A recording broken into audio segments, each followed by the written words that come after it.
மாணவ செல்வங்கள் ரொம்ப கம்ஃபர்ட்டாக மகிழ்ச்சியோடு அந்த தேர்வை எழுத வேண்டும் என்ற விதத்தில்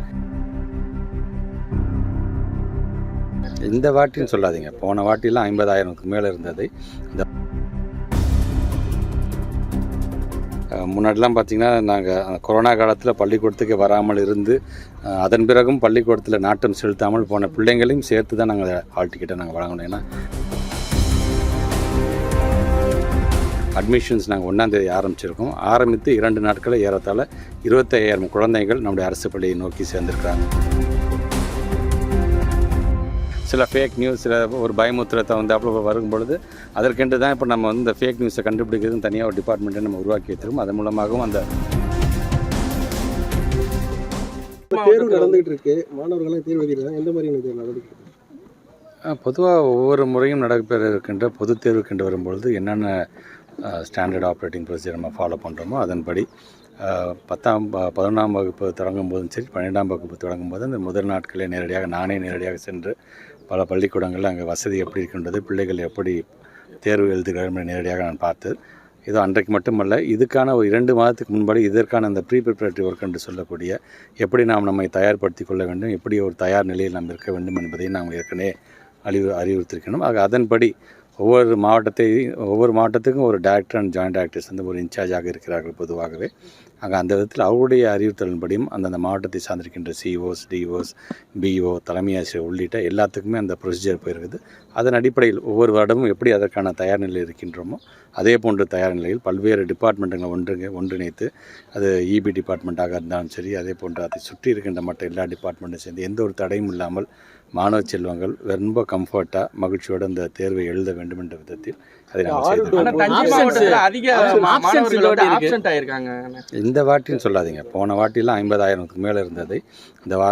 இந்த முறை நாங்கள் 12,000 10,000 குறைந்திருக்கின்றது. கணக்கெடுத்துக்கிட்டு பார்த்தீங்கன்னா ஒரு பள்ளிக்கூடத்துக்கு ஒரு குழந்தை 2 குழந்தை தான் ஆப்சென்ட்.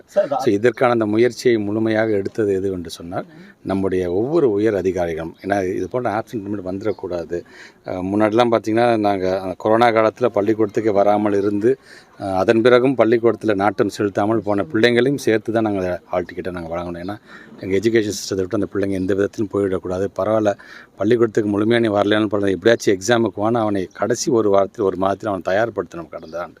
ஆனால் அதையும் புரிந்து கொண்டு சில குழந்தைங்க எழுதுனாங்க, சில குழந்தைங்க பயந்து கொண்டு வராமல் இருந்தது. ஸோ அந்த மாதிரியான நிலை வந்துவிடக்கூடாது என்பதற்காகத்தான் இந்த முறை நம்ம கணிசமாக அதை நாங்கள் குறைத்திருக்கின்றோம். இன்னும் வருங்காலத்தில் முதலமைச்சர் கொண்டு வருகின்ற திட்டத்தை சொல்லியும் அதை நாங்கள் அவர்களை இழுக்க வேண்டும் என்று பார்த்து கொண்டிருக்கின்றோம்.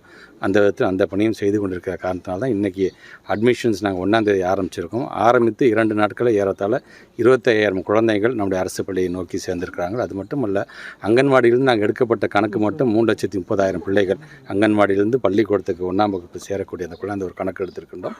அவர்களை முழுமையாக எங்களுடைய அரசு பள்ளியில் கொண்டு வருவதற்கான ஏற்பாடு செய்து குழந்தைகள் கடத்தல் அதிகமாக நடந்துட்டு இருக்கு. அதை பற்றி நீங்கள் என்ன சொல்லுங்க? எந்த விதமான ஆக்ஷன் பெற்றவங்களாக இருந்தும் சரி, நம்முடைய இப்போ ஆசிரியர் பெருமக்களாக இருந்தாலும் சரி, நம்முடைய பிள்ளைகளை பாதுகாக்க வேண்டியது நம்முடைய கூட்டு முயற்சியாகத்தான் இன்றைக்குமே நான் சொல்லிக்கொண்டேன். அது பள்ளியில் வரும்பொழுது பாடம் சொல்லித் தருவது மட்டுமல்ல, அவர்களை பாதுகாக்கிற விதத்திலும் இவர்கள் எல்லாரும் அனைவரும் ஒன்று சேர்ந்தான் இருக்க வேண்டும்.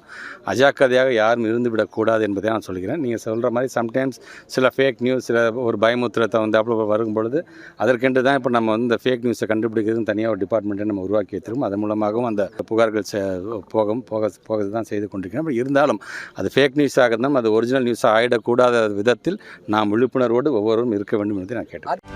செய்திகளை உடனுக்குடனும் துல்லியமாகவும் தெரிந்து கொள்ள சப்ஸ்கிரைப் பண்ணுங்க.